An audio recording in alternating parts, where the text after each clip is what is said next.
This might be one of the easiest churro recipes that you've ever had. This is my go-to churro recipe. It's very foolproof. I've made it so many times. The fluffiest GBD churros with a super velvety, dreamy caramel sauce to go on top. This is a delicious childhood Mexican dessert that I used to love as a kid.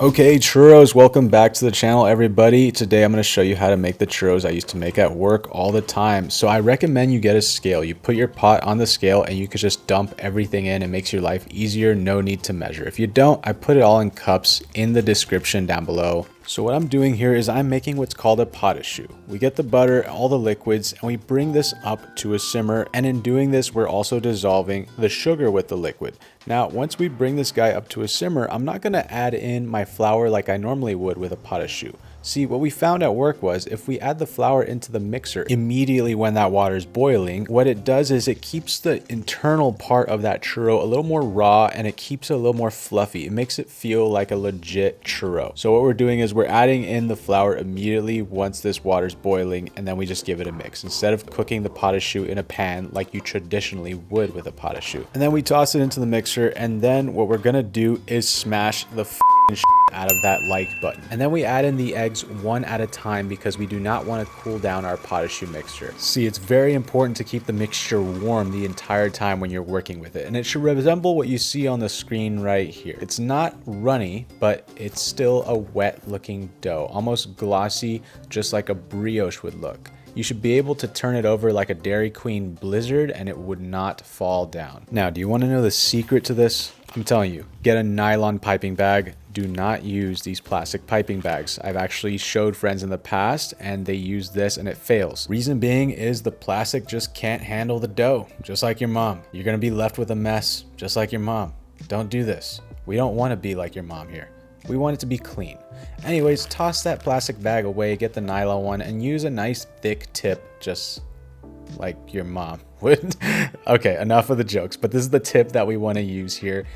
Nice thick one. And then you could put it onto a pitcher or a container, any sort of thing to make your life easier when putting in that dough, unless you have someone to hold it for you. I never have someone to hold it for me. I usually have to do it myself. But anyways, you put it into your nylon piping bag, and this is what we do. We wrap it around our index finger, we pinch it with the thumb like we're holding a pen, and with the index finger pushes into that piping bag. It really helps to save your wrists in here because we want to save our wrists. We don't want to get carpal tunnel when we're doing this. And this leaves me to the oil. Pure peanut oil is what I usually use when I'm frying things. And make sure to use some clean oil. We're doing sweets here, so if you did something savory, you don't want that in there. But we want to bring this up to 325 degrees Fahrenheit. We do not want it to be hotter than that. And then what I do is I pipe it onto a greased parchment paper. It also helps if you want to put some cornstarch on that for quick release. And we can go ahead and leave it on the parchment paper as well.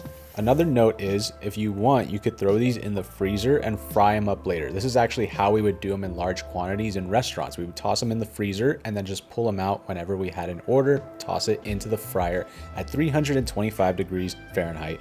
But you could just play around with different shapes if you'd like. Do some circles, do some lines, whatever. I've tried even doing twists. It works just fine. Then when you're ready to fry, you can actually toss it in with the parchment paper and then just let it release. Then just flip it on its side every couple minutes or so until it's GBD. Now let's just have a couple seconds of some vibey ASMR churros frying.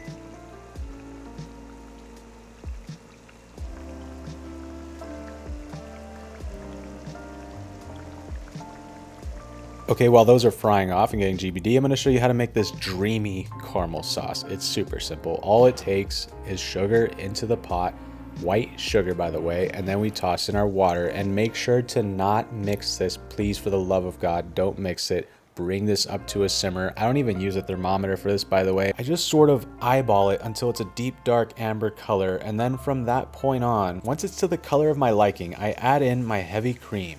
Watch out for the splatter. Get your whisk, immediately start whisking it. And then once it's fully dissolved, we add in our butter, and then we just mix it up with a wooden spoon until it's fully melted and incorporated and giving us this super dreamy caramel sauce. You can hold this actually outside at room temp and it's gonna be fine. Now I can't believe I'm gonna show you how to make this. Not to be rude, but it's just sugar and cinnamon. It's pretty straightforward. You get it. Cinnamon sugar. That's what's gonna go on our churros. Now, once your churros are GBD, and cooked inside. If you want to check how they are inside, just give it a little bite. Don't worry, don't tell anybody. I won't tell anybody. It's fine. Take a little snacky snack for yourself, toss it in a bowl with your cinnamon sugar, and there we have it. A beautiful, fluffy churro snack. These are definitely a crowd pleaser, and also if you freeze them beforehand, like I said earlier, it's definitely easy to pull this off for a crowd. Now, these definitely are not as good as the ones from my childhood because I grew up going to Mexico and getting these. They're the freaking best, but they are very close to it. I've made tons of churros and I'll tell you, this recipe is foolproof. It will not fail you. Comment down below what you want to see in the next one. Oh my God. See you next Tuesday.